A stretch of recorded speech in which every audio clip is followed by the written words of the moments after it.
আপনি ওই দিন অতি উৎসাহী হয়ে যা করেছিলেন একজন আলেমের সাথে, আপনার ক্ষমা নেই। আমি হযরতকে আহ্বান জানাচ্ছি, অধ্যক্ষ সাহেব আপনি রাত 9টায় আমারে তুলে দেবেন। ইনশাআল্লাহ না, কথা দেওয়া লাগবে। আমি ওই দিন তো আর মাহফিল নেইনি, আপনার একটাই মাহফিল। 9টায় তুলে দেবেন, এরা 7টায় এসে বসে থাকে।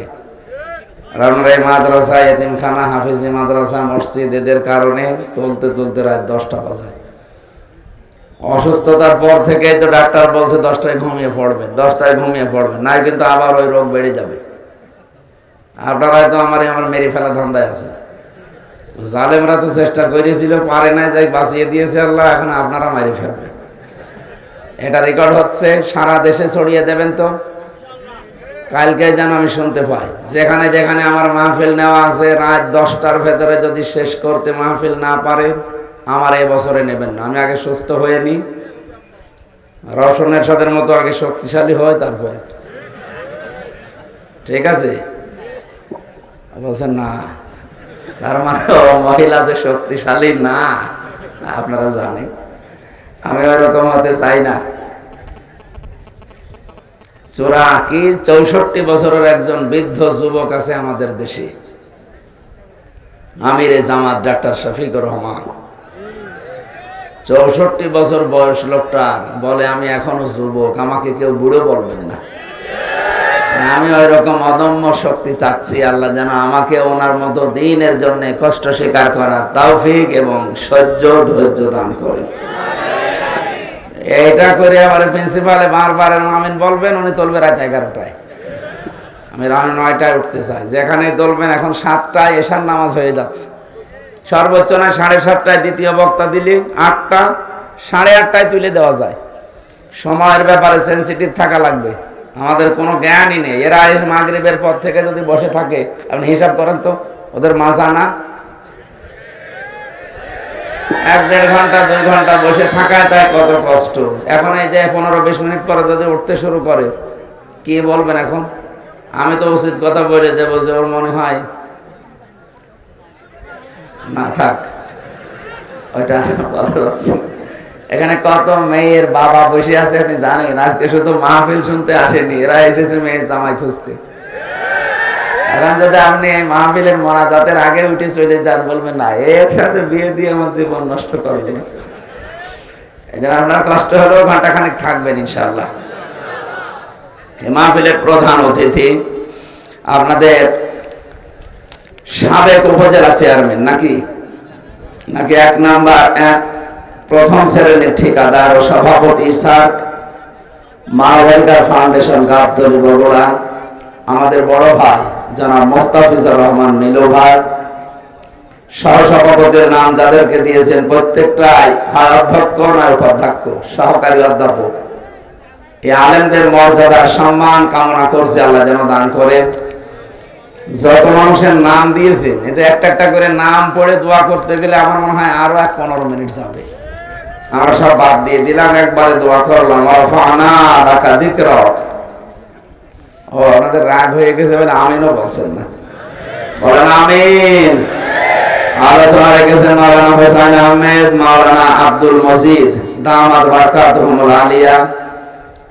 বাবা আসার পরে দোয়া করছি এসের আকৃতির সন্তান, বিশেষ করে গাবতলীর সাবেক রাষ্ট্রপতি শহীদ জিয়াউর রহমান, আল্লাহ রাব্বুল আলামিন তার কবরটাকে জান্নাতুল ফেরদাউস বানিয়ে দেন।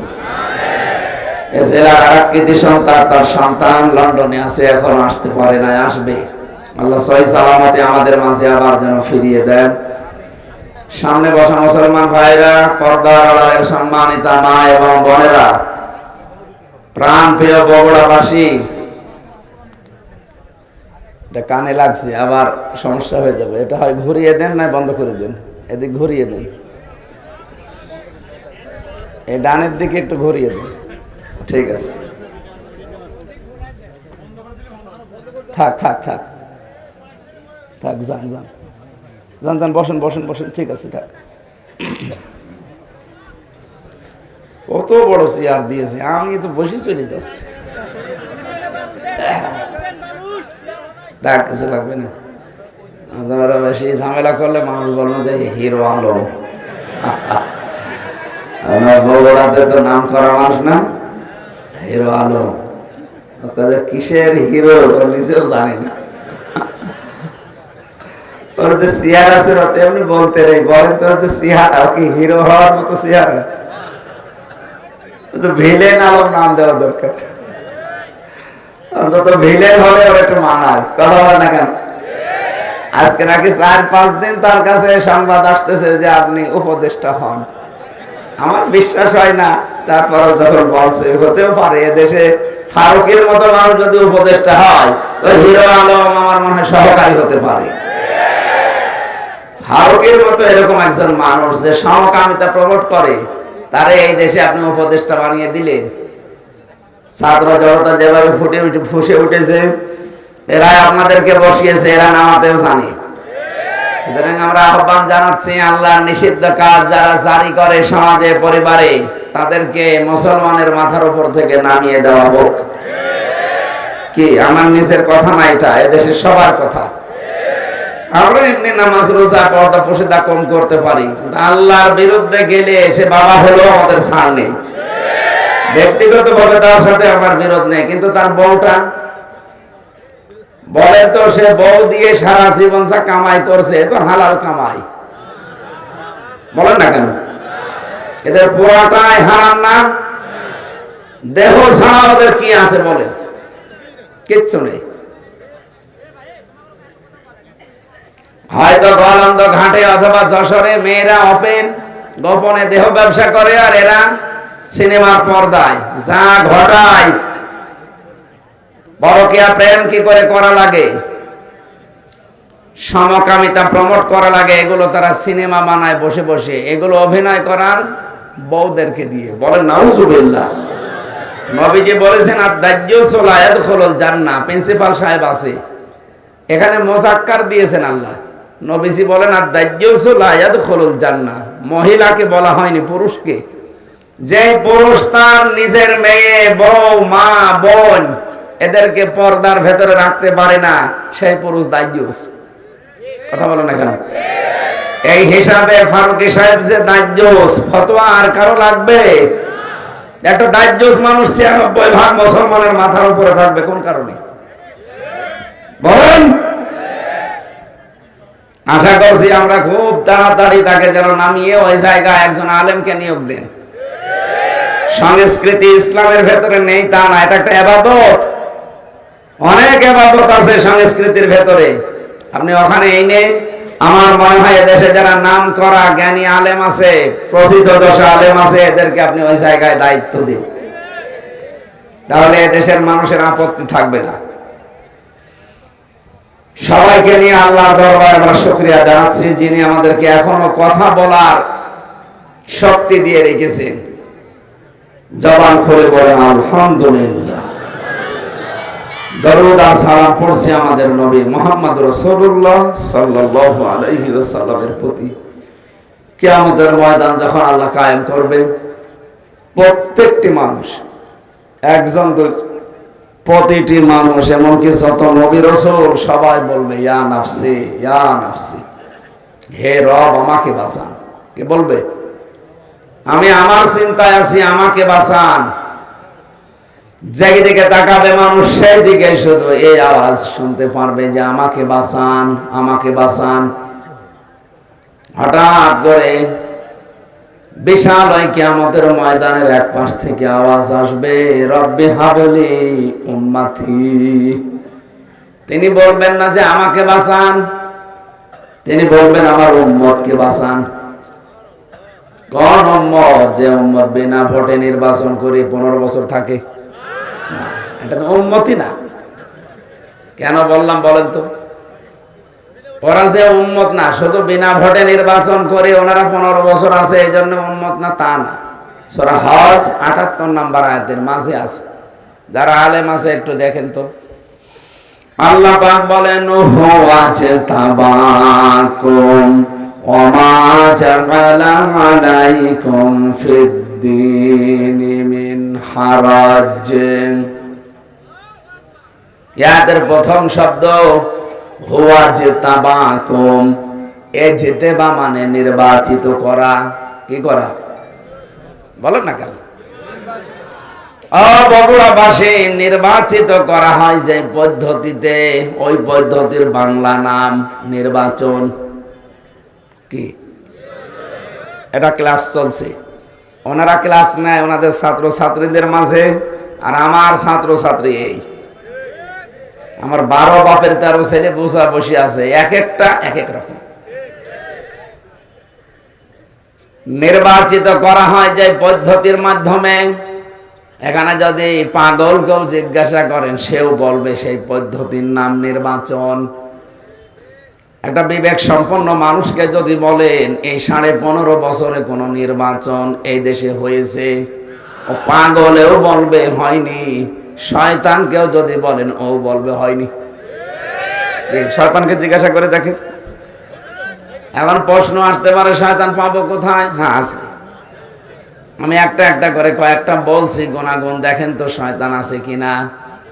আল্লাহ পাক বলেন ইন্নাল মুবাদদিরিনা কানু ইখওয়ানাশ শায়াতিন ওয়া কানাশ শাইতানু লিরাব্বিহি কাফুরা। আপনি নামাজ পড়েন না, শয়তানের ভাই, এ কথা কোরআন হাদিসে নেই। রোজা রাখেন না, শয়তানের ভাই, এ কথা কোরআন হাদিসে নেই। আপনি পর্দা করেন না, শয়তানের ভাই, এ কথা কোরআন হাদিসে পাইনি। কিন্তু কেউ যদি অপচয় করে সে শয়তানের ভাই। এ ঘোষণা কার? আল্লাহ। সূরা বনী ইসরাঈল আছে। শয়তানের ভাই কি হয়? শয়তান। আমি যেমন মানুষ, আমার ভাই যে হবে সেও মানুষ হবে। কথা বলেন না কেন? শয়তান যে হবে, শয়তানের ভাই হলেও সে শয়তানি হবে। দেখেন তো কত বড় ঘোষণা আল্লাহর। যারা অপচয় করে এরা সাধারণ মানুষ না, এরা শয়তানের ভাই। তাহলে যারা অপচয় করে আপনি দেখতে পান না তাদেরকে। শয়তান যদি জীবনে না দেখে থাকেন, অপচয়কারী দেখলেই বুঝবেন যে শয়তান এইটাই। 2 নম্বরে, এই পৃথিবীতে শয়তান সবসময় যৌনতা ছড়াতে ভালোবাসে। ওর কাছে লজ্জা স্থান খুব মায়া মহব্বতের জিনিস। এই জন্য নবীজি শিখিয়েছেন, যখনই টয়লেটে কাজ সারার জন্য উলঙ্গ হবে, সঙ্গে সঙ্গে তোমাকে বলা লাগবে আল্লাহুম্মা ইন্নী আউযু বিকা মিনাল খুবুসি ওয়াল খাবাইস। যত রকমের দুষ্ট জিন আর পরি আছে, সবার থেকে আল্লাহ তোমার আশ্রয় চাই। বিশ্বনবী জানিয়েছেন, দোয়া পড়ে যদি কেউ বাম পা দিয়ে বসে, শয়তানের চোখের উপরে পর্দা পড়ে যায়। অথচ এখানে কত মুরব্বী মানুষ বসে আছে, করে মেহেরবানি করে তুমি আমারে ক্ষমা করে দাও। আলহামদুলিল্লাহিল্লাযী আযহাবা আন্নিল আযা ওয়া আফানি। তোমার প্রশংসা আদায় করছি, কারণ আমার পেটের ভেতর থেকে গন্ধ এবং কষ্টদায়ক জিনিস তুমি বের করে আমাকে শান্তি, স্বস্তি, নিরাপত্তা দিলে। বিজ্ঞান এখন প্রমাণ করছে, টয়লেট যদি আপনার বন্ধ হয়ে যায়, বিশেষ করে প্রস্রাব, এটা যদি স্বাভাবিক অবস্থায় আবার ফিরিয়ে আনতে চান, এদেশের চিকিৎসা ব্যবস্থায় কমপক্ষে 12,000 টাকা খরচ হবে। শুধু পেশাব বন্ধ হয়ে গেলে যদি একবার আপনাকে পেশাব করিয়ে স্বাভাবিক করা লাগে, কারণ এটা যতক্ষণ জমা থাকবে আপনার কিডনি নষ্ট হয়ে যাবে। কথা বুঝতেছেন? এটা একবার বের করতে যদি 12,000 টাকা লাগে, এখানে কত মানুষ আমরা আছি কমপক্ষে 24 ঘন্টার ভেতরে 4-5 বার করে পেশাব খানায় যায়। এই কথা বলছেন কেন? কিছুই যদি আপনার না করে আল্লাহ, 5 বারে পেশাব করতে 5 বার 60,000 টাকা আপনার পেছনে খরচ। এই যে সূর্যটা দেখতে পান, 30,000 কোটি ফারেনহাইট বিদ্যুৎ খরচ হচ্ছে 1 সেকেন্ড জ্বালাতে। 24টা ঘন্টা আল্লাহ আমার 12টা ঘন্টা অন্তত আমাদের মাথার উপরে রেখে দিয়েছে। এক এক সেকেন্ডে যদি 30,000 কোটি ফারেনহাইট বিদ্যুৎ খরচ হয়, কোনদিন জিবরাইল এসে বিলের কাগজ নিয়ে বলে না যে ভাই এই টাকাটা দিন, বলেছে? আমাদের যে মেজাজ, আমার মনে হয় কোন বাড়িতে যদি জিবরাইল যে বলতো এই যে বিলের কাগজ, যে কাপড় শুকিয়েছেন, এই কাপড় শুকানোর বিল, আমার মনে হয় জিবরাইল আরশ পর্যন্ত যাওয়ার আগেই মার্ডার হয়ে যাবে। অথচ আজ পর্যন্ত কোনদিন আমার কাছে বিলের কাগজ আল্লাহ জিবরাইলকে দিয়ে ধরিয়ে দেয়নি। কথা বলেন ঠিক কিনা? ক্লাস চলছে কিন্তু খুব খেয়াল করে আপনার রোল নাম্বার যেন 1, 2, 3 এর ভেতরে থাকে। আপনি এমন ছাত্র হবেন না যে 82 রোল আপনার। এক ছাত্র এসে প্রিন্সিপালের কাছে বলছে, স্যার হয় ছুটি দেন না, আমি গেলাম। স্যার চিন্তা করছে, ও যে পজিশনে আছে, ও ছুটি দিলেও যাবে, না দিলেও দৌড় দেবে। রোল নাম্বার কত? 82। 82 রোল। ছেলে মেয়ে কয়টা ক্লাসে? 82টা। 82টা ছেলে মেয়ে, ওর রোল নাম্বার 82। ও খুব ভালো ছাত্র। বলেন বলেন, ও জীবনের কোনো উদ্দেশ্য আছে? শুধু আসে আর পালিয়ে চলে যায়। আপনি ওই রকম ভাবে না, 1, 2, 3 এর মতো রোল নাম্বার যারা, তারা যেভাবে অ্যাক্টিভ ভাবে কান খাড়া করে বিষয়গুলো শুনে, ওগুলো শুনে হজম করার চেষ্টা চালান। এবার শয়তান আমরা অনেকেই মনে করি দেখতে পাই না যে মানুষগুলো যৌনতা ছড়াতে ভালোবাসে, আপনি বিশ্বাস করে নিতে পারেন ওইটাই শয়তান। ফিল্মে যারা কাজ করছে বলেন তো, এ মানুষগুলো যৌনতা ছড়ানো ছাড়া কি আছে তাদের এই সিনেমাতে?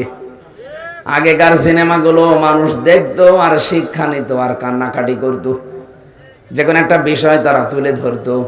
আর এখন সিনেমা শুরু হয় যৌনতা দিয়ে, শেষ হয় দর্শন দিয়ে।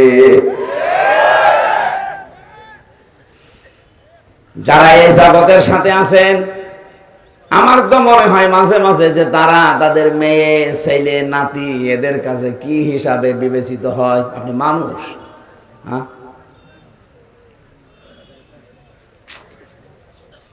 এই কাজগুলো যারা করছে, আমি দেখতে পাচ্ছি গোপন একটা ষড়যন্ত্র করে এই মানুষগুলোকে আজ সামনে নিয়ে আসা হচ্ছে।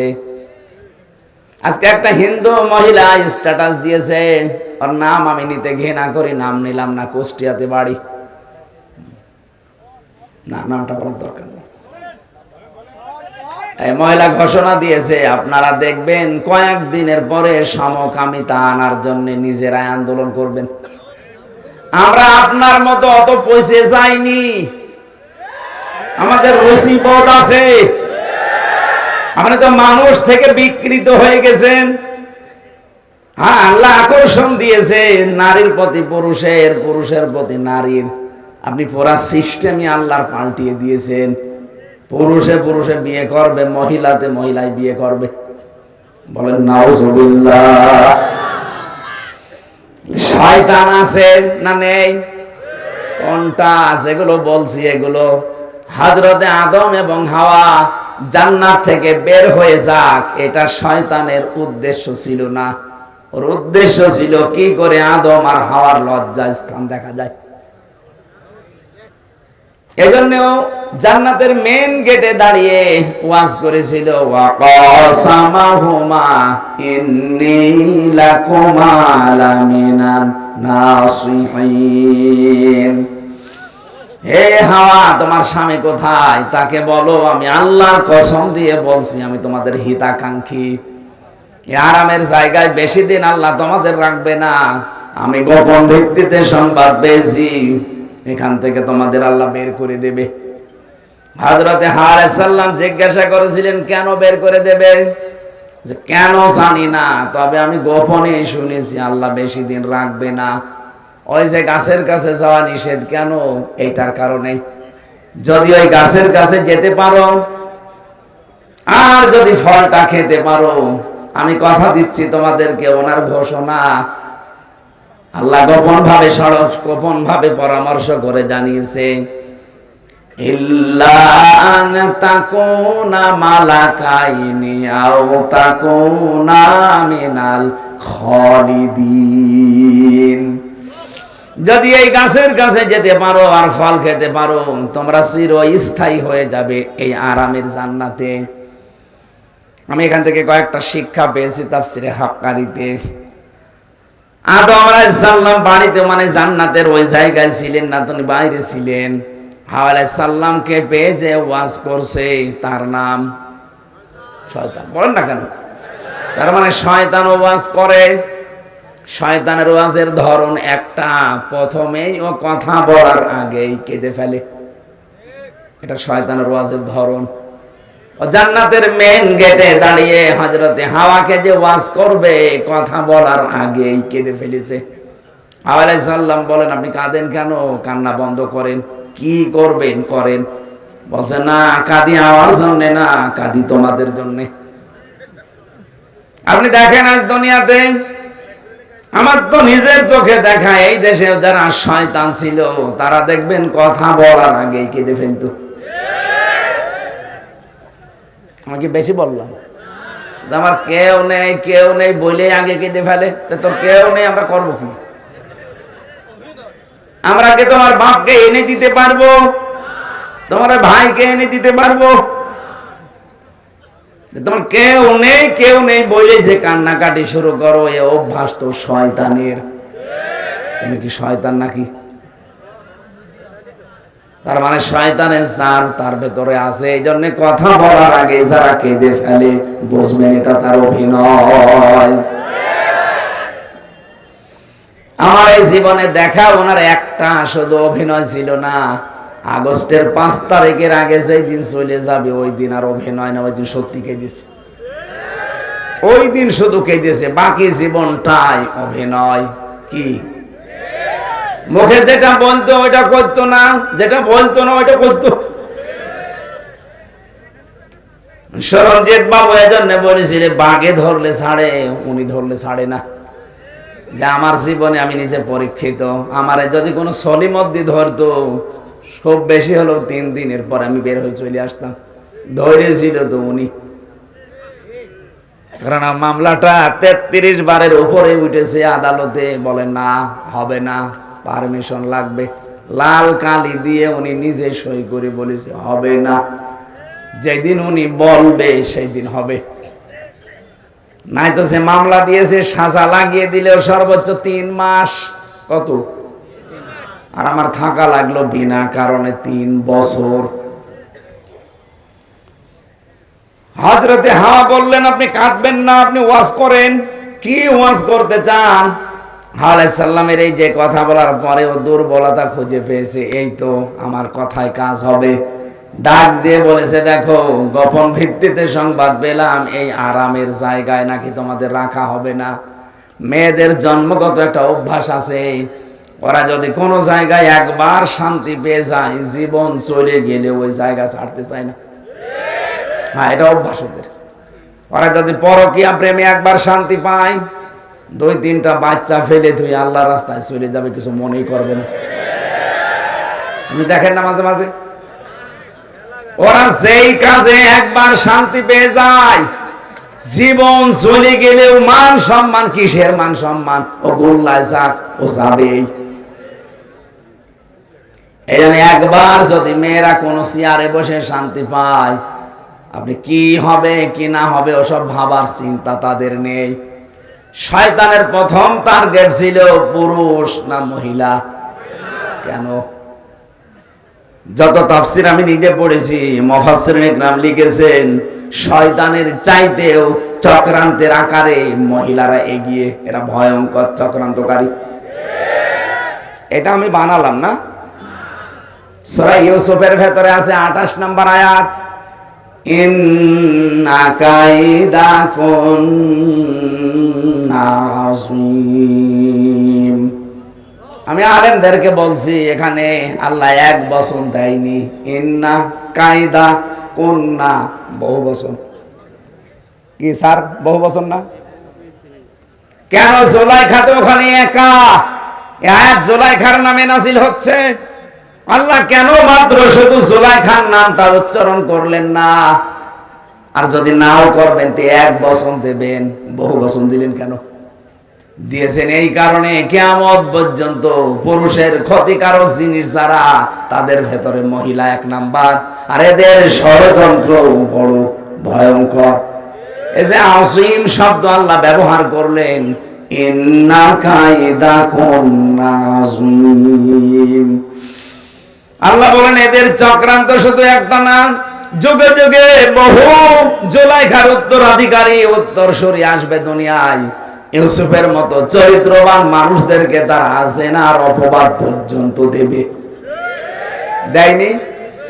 সংসদে দাঁড়িয়ে পর্যন্ত মাওলানা মামুনুল হকের বিরুদ্ধে, যিনি পালিয়েছে, উনি এই কথা বলেছিল। এই জেনার তহমত দেয়নি? এই কথা বলছেন কেন? এই লোকটার সাথে আমি 3 বছর ঘরে ছিলাম, ফাঁসির ওই কন্ডেম ছেলে।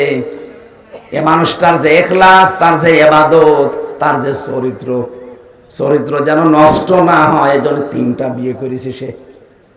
অনেকে মনে করে 3-4টে বিয়ে করলে তার চরিত্র খারাপ। আরে শয়তান, তার চরিত্র ভালো রাখার জন্য তো বিয়ে করেছে। তোর চরিত্র খারাপ, এই জন্য তুই হোটেলে যাস। কথা বলে না কেন? চরিত্র খারাপ, এই জন্য তো তুই রাত কাটাস বাইরে বাইরে। এই বগুড়াতে যত আবাসিক হোটেল আছে, আমি গ্যারান্টি দিচ্ছি, ঢাকার কথা বাদ, এটা বিভাগীয় শহরও না, আছে তো রংপুর, রাজশাহী, এটা একটা জেলা। এই জেলায় যত নাম করা হোটেল আছে, আপনি যান, দেখবেন অনেক জেনা ব্যভিচার অলরেডি চলছে। উনি ওখানে গেলে ওনার চরিত্র ভালো হয়। আর শাইখুল হাদিস ইবনে শাইখুল হাদিস, এই লোকটা নিজের বউ নিয়ে বেড়াতে গেছে, বলে জেনা করতে গেছে। এই চক্রান্তটা মহিলাদের, কাদের? মেয়েদের চক্রান্তে যদি কেউ ফেসে যায় একবার, তার জীবন যৌবন শেষ। এই যে আমি তার প্রমাণ। আমার এমন ভাবে ফাঁসিয়ে দিয়েছে, জীবনে ওই জঙ্গি না আমি শুনি নাই। অবগুড়াবাসী, আমি যেটা বোঝাতে চেয়েছিলাম, হযরতে আদম আলাইহিস সালাম যখন আসলেন, ডাক দিয়ে চিন্তা ভাবনা তার মনের ভেতরে, ব্রেনের ভেতরে ঢুকিয়ে দিয়েছে শয়তান। এই আরামের জায়গায় যদি থাকতে চাও, তাহলে ওই গন্ধম গাছের ফল খাও স্বামীকে করে। যখনই এসেছে বারবার পেছনে ঘরে কি করে বল, না ফল খাওয়া লাগবে। আল্লাহর নিষেধ। কেন নিষেধ তুমি জানো না? আমাদের একজন হিতাকাঙ্ক্ষী আছে এখানে, সে কসম দিয়ে আমাকে বলে গেছে, এটা সূরা আরাফের ভেতরে আছে, অকসামাহুমা ইন্নী লাকুমা লামিনান নাসিহিন। সে কসম দিয়ে বলে গেছে, আল্লাহর নামে কসম, যে আমরা যদি ওখানে যেতে পারি আর ওই ফল খেতে পারি, হয় আমরা এখানে চিরস্থায়ী হয়ে যাব, আমাদেরকে আর কোন শক্তি বের করে দিতে পারবে না। বলেন নাউজুবিল্লাহ। আদম আলাইহিস সালামকে সঙ্গে নিয়ে যেভাবে হোক ফল খেয়েছে, 2টা প্রতিক্রিয়া। 1 নম্বরে প্রথম তার পোশাক খুলে পড়ে গেছে, 2 নম্বরে তার টয়লেটের প্রয়োজন দেখা দিয়েছে। যখনই পোশাক গলে পড়ে গেছে, ওই যে শয়তান গেটে দাঁড়িয়েছিল, প্রশ্ন আসতে পারে জান্নাতের গেট কি উন্মুক্ত? হ্যাঁ, এটা আমি জেলখানায় গিয়ে তাই আয়াতের তাফসীর বুঝেছি। কোরআনে কারিমে যেখানে আল্লাহ জাহান্নামের কথা দিয়েছেন, হাত্তা ইযা জাউহা ফুতিহাত আবওয়াবুহা ওয়া ক্বাল ইলা আখির আয়াত। আল্লাহ পাক যখন বলেন যে জাহান্নামী মানুষদেরকে যখন জাহান্নামের গেটের সামনে নেওয়া হবে, এরপরে জাহান্নামের দরজা খুলে যাবে, ভেতরে প্রবেশ করিয়া আবার জাহান্নামের দরজা বন্ধ করে দেওয়া হবে।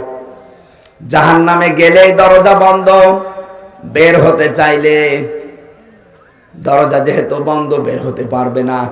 আর জান্নাতের কথা যত জায়গায় পেয়েছি, দরজা বন্ধ এ কথা আমি পাইনি। আমি দুনিয়ার জেলখানার সাথে মিলিয়ে দেখেছি, যত বড় বড় অপরাধী হোক, জেলখানায় কাছে নিয়ে গেলে দরজা বন্ধ, যাবে ভেতরে খুলে আবার বন্ধ, 24 ঘন্টা তালা লাগানো থাকে। জেলখানার মেন গেটে তা থাকে না? বগুড়া জেলখানায় যান, 24 ঘন্টা মেন গেট তালা মারা, 1-2 করে ওখানে সব সময় থাকে পাহারাদার। এটা জাহান্নামের বৈশিষ্ট্য, সব সময় বন্ধ থাকবে। আর জান্নাতের দরজা 24 ঘন্টা ওপেন থাকবে। আদম আলাইহিস সালাম আর হাওয়া আলাইহিস সালামের এই 2টা প্রতিক্রিয়া যখন, শয়তান কিন্তু ওখান থেকে দেখার পরে তাকিয়েছে আর খিলখিল করে হাসতেছে। কারণ শয়তান যৌনতা দেখলে বেশি ভালো লাগে, ওর আনন্দ লাগে। বলেন নাউজুবিল্লাহ। আমি এ কথা বলার জন্য এ পর্যন্ত এসেছিলাম। আর যারা নিজেদের যৌনাঙ্গগুলো উন্মুক্ত করে মানুষকে দেখাতে চান, এই মানুষগুলোর অন্তরের ভেতরে দুইটা জিনিস তৈরি হয়। যারা বৈধ জিনিস বাদ দিয়ে অবৈধ জিনিসের প্রতি চোখের নজর আর অন্তরের যে চোখ আছে, ফাইন্নাহা লা তা'মাল আবসার ওয়ালাকিন তা'মাল কুলুবুল্লাতী ফিস সুদূর। কলবের চোখ আছে, অন্তরের চক্ষু বলা হয় যেটা। চর্ম চোখ আর কলবের অন্তরের চোখ, এই দুইটা আমার আল্লাহ নষ্ট করে দেয় যারা বৈধ জিনিস বাদ দিয়ে বেশি বেশি অবৈধ জিনিস দেখে। আজ অনেক মানুষ আছে দেখবেন, নিজের স্ত্রী ভালো লাগে না, নিজের স্ত্রীর কাছে সময়ও দিতে চায় না, বাইরে উল্টা পাল্টা উলট পালট জিনিস দেখে, মোবাইল কম্পিউটার ল্যাপটপ টেলিভিশনে উলট পালট জিনিস দেখে ওর অন্তরের চক্ষু নষ্ট হয়ে গেছে, চর্ম চক্ষু খারাপ হয়ে গেছে। তখন আরে বৈধ জিনিস ভালো লাগে না। একটু গড়িয়ে দেন এদিকে, একটু হালকা দেন, দেন একটু দেন, থাক, একটু ঠান্ডা হয়ে যাক, প্রেশার বেড়ে যাচ্ছে।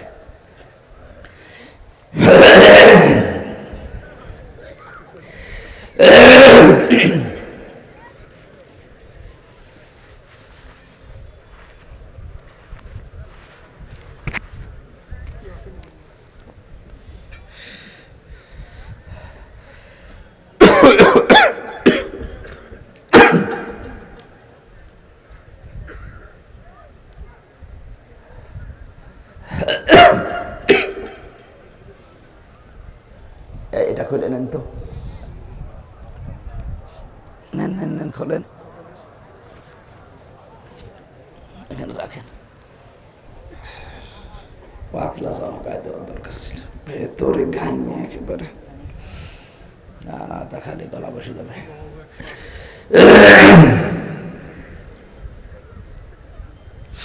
বগুড়াবাসী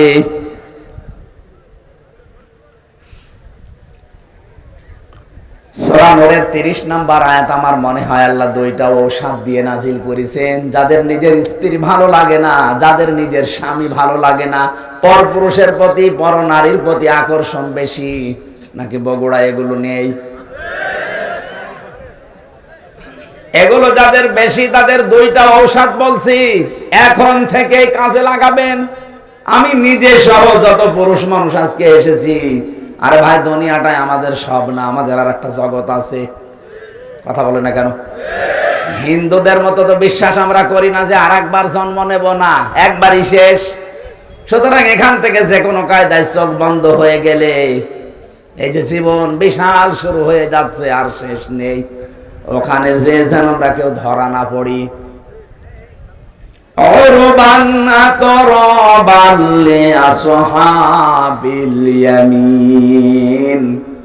আল্লাহ পাক এমন এমন সুন্দর জিনিস আমাদের জন্য রেখে দিয়েছেন, ওইটা পাওয়ার আকাঙ্ক্ষায় আশঙ্কায় ওইটা পাওয়ার জন্য আমরা আগ্রহ পেশ করার জন্য বলছি। দুইটা কাজ এখন থেকে আরম্ভ করবেন। পরনারীর প্রতি, এই যে যারা মোবাইলে কথা বললে আনন্দ পায়, এটা বন্ধ হয়ে যাবে। যারা উলঙ্গ নাচ দেখলে, অর্ধ উলঙ্গ মহিলা দেখলে যাদের আকর্ষণ বেড়ে যায়, এইটাও বন্ধ হয়ে যাবে সর্বোচ্চ 1 মাসে। আমি বেশি টার্গেট দিয়ে ফেললাম, 15 দিনও পারবেন। আজকে থেকে এখনই আমল করেন, দেখেন পরিবার একটা আলাদা শান্তি পাবেন। কোন সূরা বললাম? নূর। নূর বলেন বলেন। 30 নম্বর আয়াত, 18 নম্বর পারা, 12 নম্বর পৃষ্ঠা, 7 নম্বর লাইনে আছে, قل للمؤمنين يغضوا من أبصارهم ويحفظوا فروجهم ذلك أزكى لهم إن الله خبير بما يصنعون. বলেন আল্লাহু আকবার। আল্লাহ পাক বলেন, হে নবী আপনি মুমিন মহিলাদেরকে, মুমিন পুরুষদেরকে কথা বলে দেন তারা যেন তাদের চক্ষুকে নিম্নগামী করে পরনারী থেকে, 2 নম্বরে তাদের লজ্জা স্থান থেকে তারা যেন হেফাজত করে রাখে, সংরক্ষণ করে, এটাকে যেন বাঁচিয়ে রাখে। যালিকা আযকা লাহুম, এইটাই তাদের জন্য পবিত্রতার বড় মাধ্যম। কে বলছে? বলেন বলেন। যাদের নিজের স্ত্রীর প্রতি আকর্ষণ লাগে না, ভালো লাগে না, অনেক পুরুষকে আমি কথা বলতে শুনি, বিয়ের 2-3 বছর 5 বছর পার হওয়ার পরে বলে এক জিনিস আর কত কি করব। ওই মহিলাও যদি বলে আমি এক জিনিস আর কত কি করব, সংসার টিকবে? এই জন্যই তো পর্দার বিধান।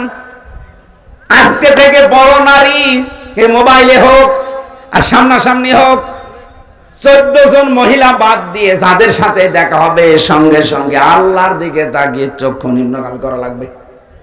কি পারা যাবে না? 2 নম্বরে লজ্জা স্থান, যেটা যেখানে সেখানে দেওয়া যাবে না।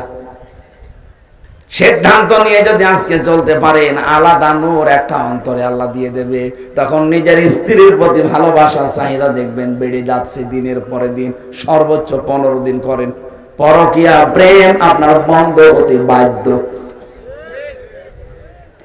আপনার চাইতে সুযোগ আমার জীবনে অনেক বেশি। কি আপনি তো বগুড়ার বাইরে, গাবতলীর বাইরে জীবনে যাননি। আর আমার সারা বাংলাদেশের 630টা থানায় আমি গেছি, বিদেশের বহুগুলো দেশ আমি ঘুরলাম, কত কিছু আমার আয়ত্তে আছে। আমি যদি শুধু হাতের ইশারা দেই 5টা চলে আসবে, তারপর আমার শরীর চলে না। এই আয়াতটা যেই দিন আমি বুঝেছি, বৈধ জিনিসের প্রতি যত বেশি ঝোঁক দিতে চান, তত বেশি হারাম জিনিসের প্রতি আপনি চোখ ফিরিয়ে রাখবেন। মন চাবে না তা না, মন চাবে। আপনি একটু চেষ্টা করে দেখেন, আল্লাহ আপনাকে দিয়ে করাবে। আজকে থেকে সিদ্ধান্ত নেবেন নিজের বউ বাদ দিয়ে আর 14